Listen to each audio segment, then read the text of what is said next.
I hope to comprehensively develop new language so that we can approach people who believe they already know and have an understanding of this work to help them rethink it through. Hi, I'm Matt Watkins, and you're listening to the New Thinking podcast from the Center for Court Innovation. On any given day, black women in this country are 3 times more likely than white women to be behind bars. They're also far more likely to be survivors of domestic violence and sexual assault, a prevalence that's particularly notable among incarcerated women.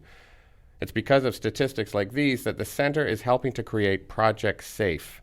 The project will provide training and other assistance to groups funded by the Office on Violence Against Women who are working with criminalized black women who are survivors of intimate partner violence and sexual assault. Afua Addo is our coordinator of gender and justice initiatives, and she will be overseeing the project. Afua, thanks so much for joining me. Thank you for having me today. So Project SAFE, which stands for Services and Fundamental Enhancements for Justice-Involved Women. Perhaps it's already pretty clear from the grim statistics that I was just citing in the intro why we need something like this.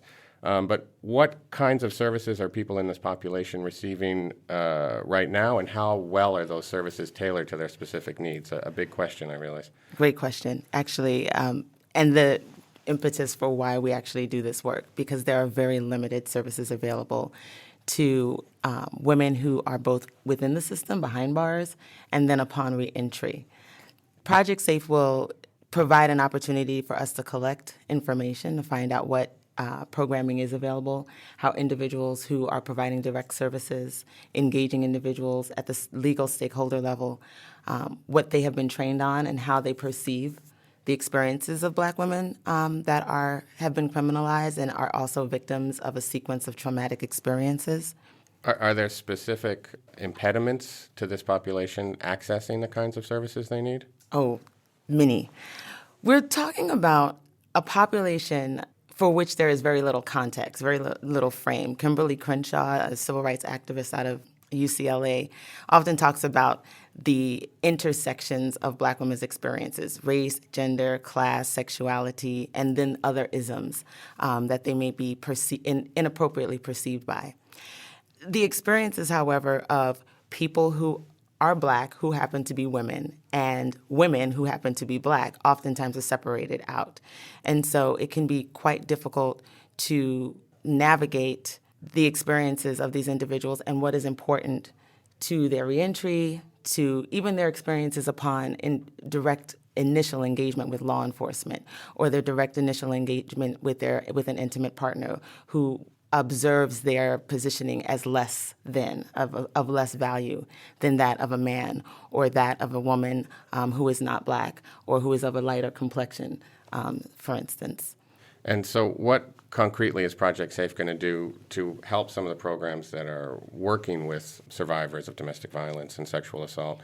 So right now we are in the process of collecting data via our needs assessment, trying to get an idea of what current grantee partners have been doing, what kind of training they've had access to, and then how they've been able to gauge the experiences of criminalized black women. We'll then work with the Black Women's Blueprint, the National Black Women's Justice Institute, and we have a consultant from the American Baptist Churches, Reverend Dr. Cheryl Dudley.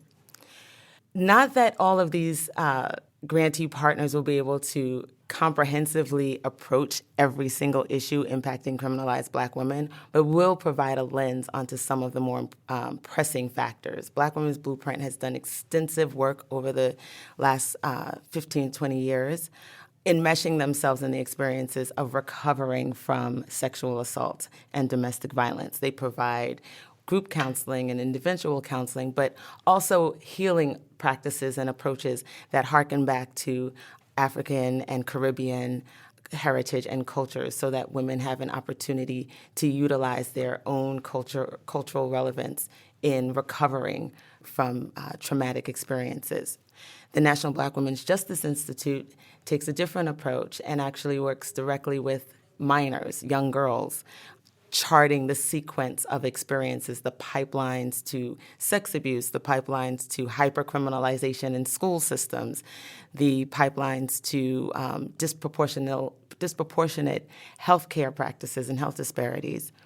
And then never to assume onto the experiences of any population that there is one dynamic religious perspective, but also acknowledging the importance of religious and spiritual practices within communities of color. We've reached out to American Baptist churches and their executive minister, Reverend Cheryl Dudley, to help gauge the dynamics of faith-based organizations, religious sanctuaries, and really help provide language and context to driving this conversation in that arena so that we can acknowledge the experiences, the intersections of Black women's experiences that have engagement with law enforcement and with the criminal justice system, criminal legal system, but also creating context for the necessity for addressing their concerns. Right, because you're talking about a population with kind of intersecting reasons to be suffering unequal treatment. A population was Black, that is female, that is justice involved or criminalized. And then you add to those challenges the histories of trauma affecting a lot of these women. And trauma is a term that comes up a lot in justice reform circles. Do you want to talk a little bit about how you understand this term trauma and how it's informing what Project SAFE is trying to do and how you're trying to assist programs working with this population? Absolutely. Trauma is first and foremost a perceived life threat.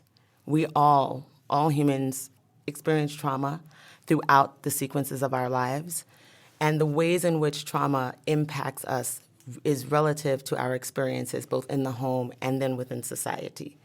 And so it's important that we peel back the layers of traumatic experiences in acknowledging how individuals are criminalized. Why? Because of this one particular factor. There are only 3 real responses the human body has to traumatic experiences: fight, flight, or freeze, right? You're either going to run, you're going to freeze, or you're going to fight back and retaliate. And then it's also being researched right now that at times the human body will submit. That's being researched relative to the experiences of sexual assault and domestic violence. In so doing, how people respond to trauma is relative to their own resilience, their own personal soft places to land, who they go home to, who is there to kind of lick those wounds and support us as we're recovering from these threatening or damaging or debilitating experiences. People will do whatever they have to do to survive. And resilience really relies on the historical context and the cultural context and the placement of individuals in certain populaces. Oftentimes, however, as we know in this country, if an agitation occurs, an explosion occurs, we all take off running. Well, I don't know what my trauma reaction is going to be, but I'm going to keep running as long as I need to until I feel safe. What then happens when law enforcement sees me running, right? And then, so my running from fear is very different from my white male counterpart or my white female counterpart, or even just someone who is perceived as less threatening, running from fear. And so how society then responds to our trauma reactions dictates where we end up. These trauma reactions have been hypercriminalized based on who that body is that has experienced traumatic experiences. So at the same time that the body is trying to heal from a traumatic experience, interpersonal trauma, be it childhood assault, sexual abuse, neglect, witnessing or hearing domestic violence, then the systemic, right, the exposures to disproportionate education practices, healthcare practices, hyper-policing in certain neighborhoods. And then the structural dynamics, right, gender and race and class, the racial wealth gap or the racial health disparities. Dealing with all of those on top of that one dynamic stimulus, that chronic acute moment of trauma, I now then am judged based on what I am perceived as. And so Project SAFE is really working to kind of gather up all of these moving pieces and help impact individual perceptions that are hypercriminalized. How then do we look at individuals who walk into courtrooms, into station houses, that are cuffed? We see them on YouTube videos, people filming individuals on the side of the road being pulled over by law enforcement. How are those experiences going to be shaped by an understanding of people's experiences, an understanding that you have been indoctrinated to see a darker complexioned individual as a threat versus a lighter complexion, or you've been indoctrinated to believe someone of a certain size is a certain type of threat versus someone else, or as people in certain communities, certain zip codes and area codes, of perceived as a significant threat over another. That's what we hope the collaboration of these different agencies will impact stakeholders and direct service providers. So it's really working with the programs that traditionally work with survivors of domestic violence, sexual assault, and working on their perceptions, in a sense, of the populations Absolutely. that they are working with. Absolutely. It because starts we like there. to think that that's a more enlightened population in some ways. People of working with course. survivors. All the time. I mean, every time I walk into a situation with colleagues, I would say, I am assuming that they are observing traumatic experiences or engaging law enforcement or even understanding the gender binary in this country, right, or patriarchy and sexism the same.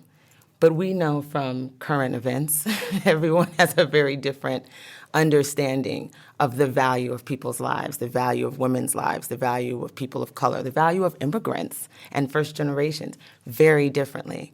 And so coming together with these three organizations, I hope to comprehensively develop new language so that we can approach stakeholders to help them rethink it through.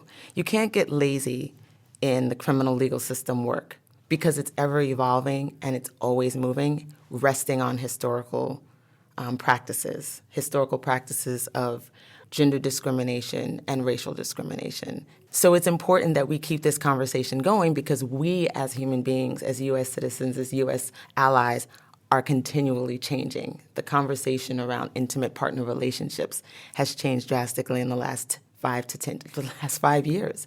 You know, we're looking at The last 5 weeks. Last 5 weeks, exactly.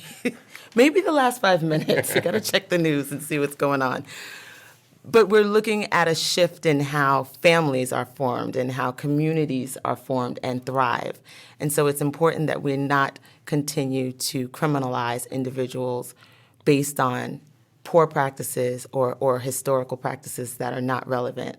But then what about the population that needs these services themselves? I mean, that seems to me, female, black, criminalized, that's a population with very well-founded reasons for being suspicious of authority and being reluctant to report what is going on in their lives. Absolutely. I mean, we're talking, statistics tell us, for instance, that 1 in 3 women will be sexually assaulted or have experienced sexual violence and intimate partner violence, and that 1 in 6 men. And we say 1 in 6 because they assume that men will underreport. Well, generally, yes.